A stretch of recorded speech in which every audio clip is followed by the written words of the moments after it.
Hello and welcome to today's edition of the Championship Talk podcast. I'm your host Paul O'Toole, and not joined with me this week is my co-host Thomas Falco. He will be back next week. So we're going to start before we go through the fixtures, and Thomas will be doing a detailed roundup of the transfers next week because there are some really interesting transfers. Troy Deeney to Birmingham, I think it's a really good coup for Lee Bowyer, and I think he could be exactly the player they need. But Thomas will be doing a detailed roundup of all of those transfers next week, as I would imagine that a lot of the players that are going to feature at the weekend will, in some instances, these new transfers will be making big impacts for their new club. But there's a couple of things I want to talk to you about, and they kind of both relate to coronavirus. And I'm going to start with the EFL issuing a statement. So as we know, we're currently into an international window, which means that players travel around the world to play in either a meaningless friendly or dead rubber against Andorra. Very few competitive matches go on, unless you're Brazil and Argentina, in which case the authorities invade the pitch halfway through the game. But a lot of players have travelled on international duty, and as the Championship has become a more competitive league, we've seen more of the Championship players go away on international duty, so that does affect our league quite considerably. I think we were the sort of 6th or 7th support represented league in the recent Euro Championships, which, when you think of how many big leagues there are in Europe, that's quite considerable. But the EFL are going to support EFL clubs have today, this was on the 25th of August. So EFL clubs took collective decision not to release players for international duty if they were due to be playing in venues that were going to be deemed a red list. The EFL supports the decision of clubs and is aligned to the position taken by the Premier League, who believe players will be significantly impacted, as well as the clubs, by FIFA's decision not to exclude red list games and play those at neutral venues. So FIFA's approach has been they would move or relocate a game if it was due to be played in a red list country that would have an adverse effect. They've changed this. This was just an exemption that they've rescinded. Discussions between the government, the FA and FIFA in an effort to find a solution due to the ongoing public health crisis relating to the incoming travellers from red list countries. No exemption has been granted. This would be a requirement to quarantine for 10 clear days upon return from a red list country. The potential impact on players are numerous. Obviously, we potentially 10 games. You could be missing 3 games in that period. Obviously, you're going to a red list country, so that has an impact on more players will catch and test positive for coronavirus because they are in a red list country, and those red list countries are red for a reason. And the league recognises that international representation is important for both players and competitors, with internationals from countries around the world currently be playing. However, in light of challenges represented, the EFL shares the view that releasing players under these circumstances is not in a collective best interest for both the individuals, the clubs, the domestic competition, and the EFL have written to FIFA to explain the decision. I kind of wanted to put my 2 pence worth. A couple of things. We do need to start living with this. However, we do also need to acknowledge that there are some additional dangers that are being put in certain countries that are seeing a significant increase. And I think FIFA and all football bodies need to adapt to that ever-changing environment that football can be played in. There are current arguments to say that football potentially will never be a carbon neutral sport if you're playing and travelling, and fans are travelling across the world, which, when you look at the world right now, is a big impact. And I think that, do we want football played in front of home spectators? Absolutely we do. Do we want football to be played in a safe way? Yes, we do. And do we want football to have a big impact in both the local environments and sort of the wider environments? No, we don't. Negatively, anyway. I just think FIFA, there's a reason they're pushing ahead to have international fixtures go through as normally as possible. They want fixtures to look like they are back to normal, as most domestic leagues are seeing a good resurgence with great number of fans, good audiences, and it's got that feel-good factor. The Euros, I believe, were a success. I would probably argue whether they should have gone ahead or not at the time, but actually you got to look at the success it's had, both in the economies in the local areas and for how good it was as a spectacle. When you've got players having to quarantine for 10 days after, that means no training.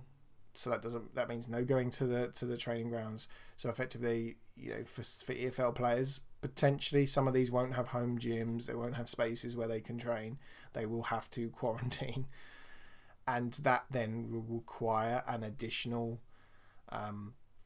training regime. They won't just be able to go and play a full 90 minutes on day 11.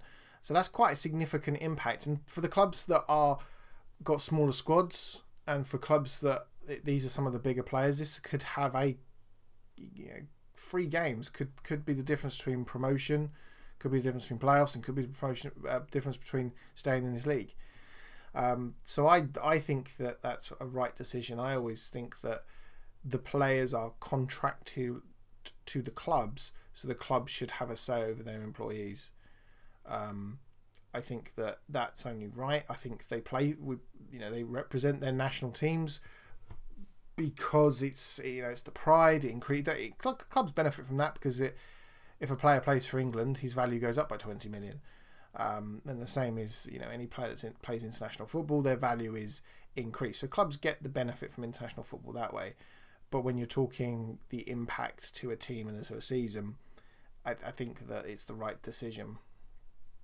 And I also would probably question having so many international games, given the fact that we just got off the back of Euros. I know the World Cup qualification has to happen because obviously the World Cup next year is over Christmas.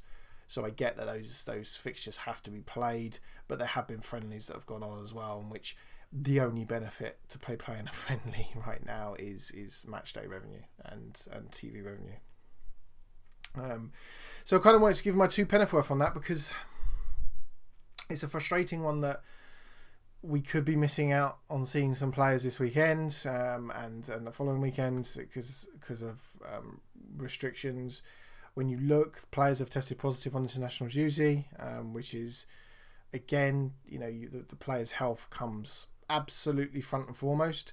However, after that, you've got to look at the economic impact to the clubs that pay these players' wages, and I think that needs to be taken into account. And I think FIFA need to be a little bit more bending on making sure that players aren't detrimented and clubs aren't detrimented too severely by players representing their nations.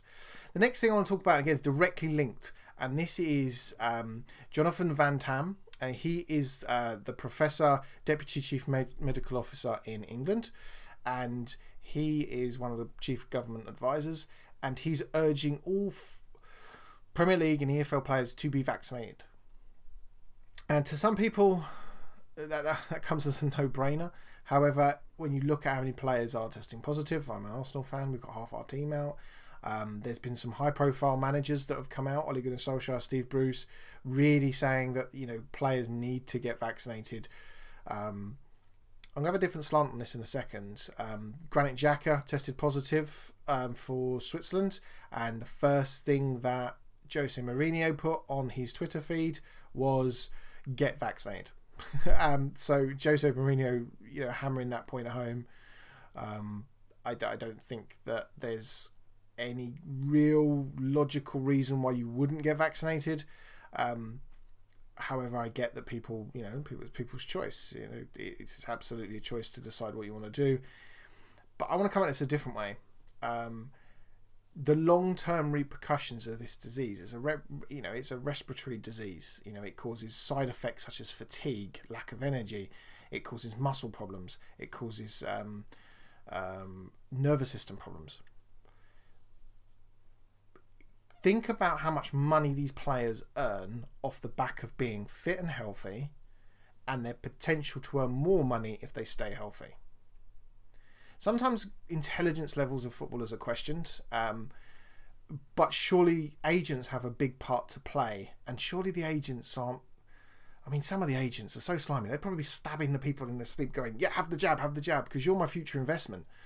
You know, you kind of, these players are cash cows to some of these agents. How are they not in these players' ears going, "Yeah, get vaccinated, because your career potentially will be substantially longer. The amount of money you could earn in your career will be substantially longer. Why would you not do it?" Because if it ain't going to be the health concerns that gets players to be vaccinated, put it in financial terms.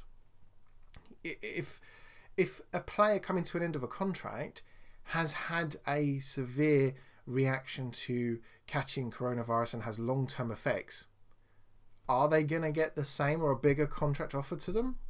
Probably not. Could some of them potentially not pass a medical? And these are the considerations that you would have if you're a athlete, a sports person, relying on your body to be your source of income, your source of future income. It's a career. You know, heaven forbid some players actually like football and it's a passion. Why would you put that in jeopardy? That's something that I can't get my head around. People will see it differently, and absolutely, leave a comment down below. You know, I'm absolutely open to listening to different opinions. I also believe that everyone has an opinion, and everyone has a right to be heard. I don't believe in some of the heated discussions that turn into yelling matches, because I think if you're having to yell to be heard, your opinion probably has been lost in translation anyway. But from my point of view, I can't believe that some of these players have got such high profile agents aren't being advised, considering that most of their lives is organised for them. I mean, you know, some of these football players probably wouldn't even know they were being injected with, because they get told where to go, what to do, what to see, how to eat. You know, it just seems to be something that would just be done and organised for them. But from what we're hearing, there are players that are deciding not to be vaccinated, and the long-term effects on their careers, you know, they could die. That would be a problem. But the long-term effects on their careers, if they sustain significant health problems, could be an end to their career. And when you look at the financial impact of that, for some of these players that could go on to earn tens of millions of pounds over their footballing career, for the sake of getting an injection, it seems a small price to pay. That's me looking at this in a completely different way to perhaps most people would. But I think it's interesting when you see so many high-profile managers. You see the deputy chief medical officer coming out urging players to be vaccinated. Take away that players are role models. Take away that players are some sort of staple of society. They're not. They're paid to do a job. They do a job. But when you look at the financial impacts of if they were to be seriously ill, it's quite huge, and you would wonder why they would jeopardize that future, their future careers. So, as I said, Thomas will be going through the transfers in great detail next week.